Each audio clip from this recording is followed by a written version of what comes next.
Então, as questões de raciocínio que vocês vão fazer, que faz parte da atividade que eu dei para vocês, que eu vou estar aqui abordando as perguntas e as respostas.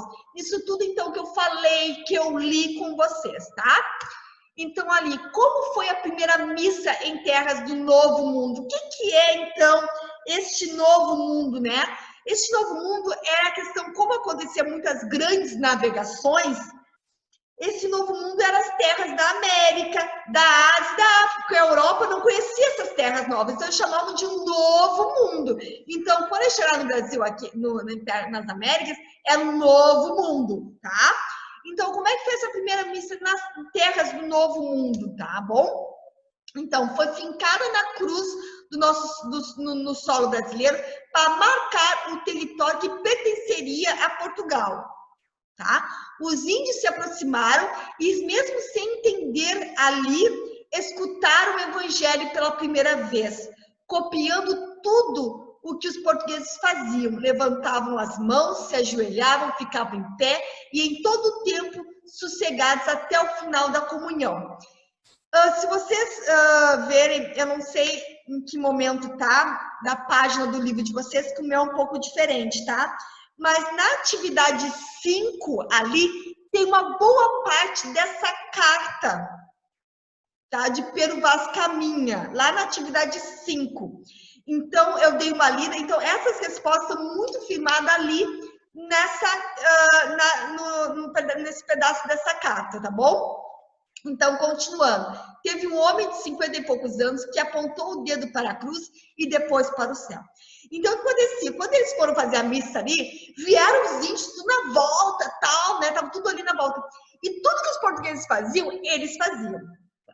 Tudo que os portugueses faziam. Os portugueses ficaram em pé, porque missa, né? Quem nunca foi ou quem é católico sabe assim. Tem uma hora que o padre toma um fica em pé, aí o padre fala, depois todo mundo senta. Até outro momento todo mundo fica em pé, aí o padre fala. Então tem esse momento assim. Então, o que acontecia quando todo mundo ficava em pé, os índios ficavam em pé. Quando os portugueses sentavam, os índios sentavam. Quando os portugueses levantavam a mão, os índios levantavam a mão. Ele vai contando, Pedro Vaz Caminha vai contando esses detalhes para o rei, nessa carta aqui, tá? E aí ele fala que teve um homem de mais ou menos 50 e poucos anos, que o que ele fez? Quando acabou a missa e todo mundo foi saindo, ele apontou o dedo para a cruz e apontou para o céu. Olha só, eles não falavam a língua dos portugueses. Eles não falavam. E mesmo assim, olha só, ele apontou a dedo para a cruz e apontou para o céu. Porque eles viram que aquela missa era um ritual de adoração ao Criador de todas as coisas. A segunda pergunta diz assim, ó, como podemos analisar o choque dessas duas realidades religiosas bem distintas? Então, claro, os índios a gente já viu anteriormente, como mesmo porque nós temos essa espiritualidade do Espírito de Deus, né, que nos desperta, nós temos essa necessidade de conhecer a Deus. Os índios, mesmo conhecendo a Bíblia, mesmo conhecendo Jesus, né, como nós conhecemos a história de Jesus, eles adoravam o Criador. Eles olhavam para o céu e adoravam o Criador. A voz, o trovão, era a voz de Deus falando. E para eles o Tupã era o Criador. Tá? E para nós aqui, nós já conhecemos, daí os portugueses já conheciam o Evangelho, já sabiam a história de Jesus Cristo. Então eram duas religiões, duas formas, né? Duas realidades religiosas bem distintas. E como é que foi esse choque? E aí esse choque, gente, foi super tranquilo. Super tranquilo. De acordo com as informações de Caminha, as realidades religiosas, por mais diferentes que fossem, havia uma relação do ser divino ali adorado. Né? Havia uma relação. Que relação? O Criador de todas as coisas. Tanto a missa, né, quanto os índios adoram o Criador de todas as coisas. Os índios ficaram observando o que estava acontecendo. E a reverência após a cerimônia, eles então começaram a cantar e a dançar, adorando da forma deles. Então, aconteceu, no momento que acabou, né, toda a missa ali, que todo mundo foi, os índios começaram a se levantar, começaram a tocar, cantar, dançar, porque era a forma como eles adoravam a Deus. Era, tipo assim, a missa deles, né? Era o culto deles. Primeiro os portugueses fizeram o culto deles adorando a Deus. Botaram a cruz, levantavam a mão, sentavam, ficavam em pé, se ajoelhavam. E aí, quando acabou, o que eles fizeram? Eles foram adorar da forma deles, o Deus Criador. Tá bom? A próxima pergunta diz assim: o que os nativos devem ter percebido naquela ocasião? Será que será que entenderam o que estava acontecendo? Então, né, a gente vai ver aqui, ó, com certeza eles entenderam o que ocorria naquele momento. A própria atitude que tiveram revelava isso, né? Revelava que era, né? Ali também tem um português errado, tá, gente? Era um culto a Deus, tá bom? Eu vou arrumar isso aí depois, tá? Então, pessoal, olha só, eles não entendiam, olha, os portugueses falando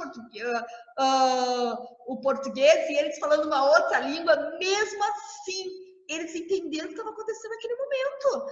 Eles ficaram ali, né, observando e participando daquele culto. A atitude que eles tiveram de copiar o que os portugueses faziam, né, de ficarem sossegados, tudo, revelava que eles estavam entendendo completamente o que estava acontecendo. A outra pergunta diz assim: por que eles seriam capazes de entender mesmo sem compreender a língua? Porque mesmo sem ter uma espiritualidade orientada pela palavra de Deus, eles buscavam o Criador e o invocavam a seu modo. Então, nós vimos na aula passada, né? Eles mesmo conhecendo a Bíblia, né, o Evangelho, né, Gênesis, né, a história ali do povo de Israel, mesmo eles não entendendo isso, eles buscavam o Criador.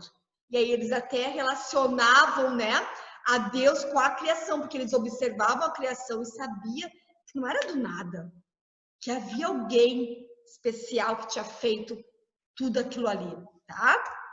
E a outra pergunta é: as motivações iniciais foram mantidas ao longo do tempo? Até que ponto foi mantida, tá? Então a gente sabe então que os portugueses chegaram aqui, trouxeram o evangelho, né, com a primeira missa e tudo mais. Então foi mantida essa motivação que Caminha disse lá para o rei de Portugal, né? Olha, são sementes que nós temos que ser lançadas aqui. Nós viemos aqui para trazer salvação a essa gente. Então, permaneceu esse entendimento? Sim, tá? Isso permaneceu, porque depois nós vamos ver, né? Que vieram, então, os padres para catequizar os índios e tudo mais. Então, continua isso, né? Então, sim, pois o evangelho continuou soprando e a mensagem de Deus foi chegando pouco a pouco, sempre pelo mar, dando início à saga do cristianismo em nossa terra. E logo depois também vieram, né, os protestantes, que acabaram tendo que ser expulsos do Brasil, né? Foi quando eles foram, então, alguns foram para os Estados Unidos e tudo mais, porque os católicos, né, na época, não queria que os protestantes estivessem aqui, porque havia uma disputa, né, ali entre os protestantes e os católicos, tá bom? Que é referente à reforma protestante, tá? A próxima pergunta diz assim: como a Carta de Caminha nos dá alguma pista do primeiro contato dos nativos com a religião? Como é que a gente vai ver a Carta de Caminha? Então, lá, pensando biblicamente, né, ali no texto, pensando no ensino, fala um pouco, né? Que diz assim: porém, o melhor fruto que dela se pode tirar, parece-me que será salvar esta gente. Esta deve ser a principal semente que a Vossa Alteza em ela deve lançar. Então, ele está dizendo aqui, ó, temos que salvar essa gente, tem que trazer o evangelho, lança semente, tá? Então, o relacionar, vocês farão, então, esse relacionar, vocês, porque é algo pessoal de vocês, tá bom? Então, a primeira pergunta diz assim, ó, aqui também vocês vão responder lá na folha que eu estou enviando para vocês, que eu enviei para vocês também, tá? Como posso ver a mão de Deus agindo nas coisas simples da vida, sempre ao meu favor, para que eu o conheça?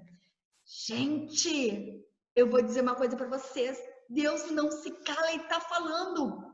Nessa aula, por exemplo, Deus está usando para falar que vocês são escolhidos, que vocês pertencem a Ele, que Ele escolheu essa terra do Brasil para trazer o Evangelho hoje para mim e para ti.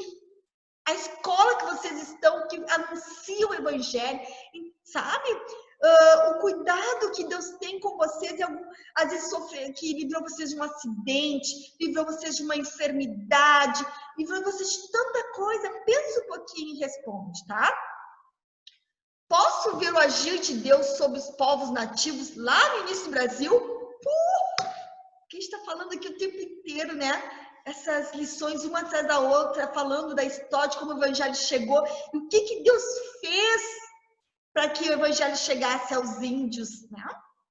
E a próxima pergunta é, posso ver o agir soberano de Deus sobre a minha vida e da minha família hoje? Com certeza.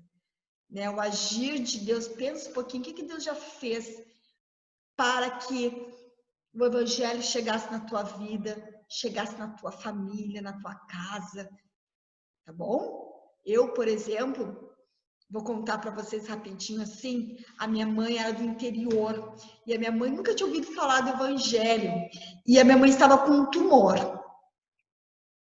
E então, ela estava enferma, e ela tinha a minha irmã mais velha e tal, então um dia ela foi num culto que fizeram, convidaram ela, e ela foi nesse culto, um homem, um pastor que era de Porto Alegre, foi para a cidade, né, onde a minha mãe morava, no interior, e ela ouviu o Evangelho, e ali o cara disse, ó, você está com um tumor assim, assim, assado. Ela não tinha falado nada para ele.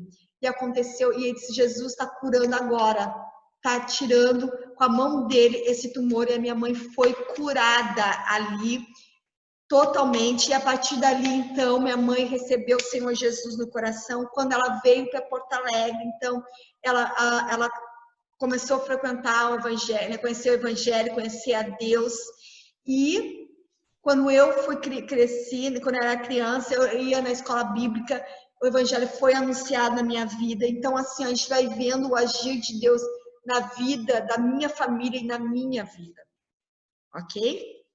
Então, pensa um pouquinho antes de responder, tá? Então, as atividades, primeira coisa que tu vai fazer, tu vai ler, tu vai ver, né? É fazer a revisão, que é a revisão, o que é? É lá aquelas primeiras atividades que tem em relação àquele poema lá da Carineta, tá? Depois, tu vai ler o texto da página 21, que é Pensando no Ensino. Depois, tu vai fazer o quê? Depois tu vai pegar e vai ler, então, vai fazer a página 22, o raciocínio, que são aquelas perguntas que eu acabei de responder aqui para vocês, tá? Vocês vão copiar as perguntas no fichário e responder, tá bom? E aí, e por último, então, vai ser o relacionar que vocês terão que fazer, que é essas perguntas aqui individuais. Copia a pergunta no fichário, se não houver espaço no livro de vocês, tá? É que meu livro é diferente. Então, se não houver espaço, vocês vão copiar somente aquilo que não tiver, tá? Espaço para vocês fazerem no livro. Ali, então, né, o relacionar vocês vão fazer lá na folha que eu dei para vocês. E ali é o desafio, né, da semana na página 23. Que aí vocês vão fazer, então, com a família, que diz assim, ó, faça as seguintes perguntas aos seus pais responsáveis. Quando, pela primeira vez, a nossa família ouviu falar da cruz de Cristo, tá? E a segunda pergunta, quando você ouviu falar de Deus pela primeira vez, como foi? Tá bom? São perguntas pessoais, tanto essa quanto relacionar ali são perguntas pessoais que vocês devem responder, tá bom? Já a revisão e raciocínio, eu já respondi aqui para vocês, então, refletirem e copiarem. Gente, não é copiar por copiar. Eu quero que vocês reflitam referente a essas perguntas e respostas, tá bom? Então, é isso aí, tá? Essa, então, seria a aula de Bíblia, tá bom? Então, um beijo, que Deus abençoe vocês. E eu fui nessa. Tchau, pessoal!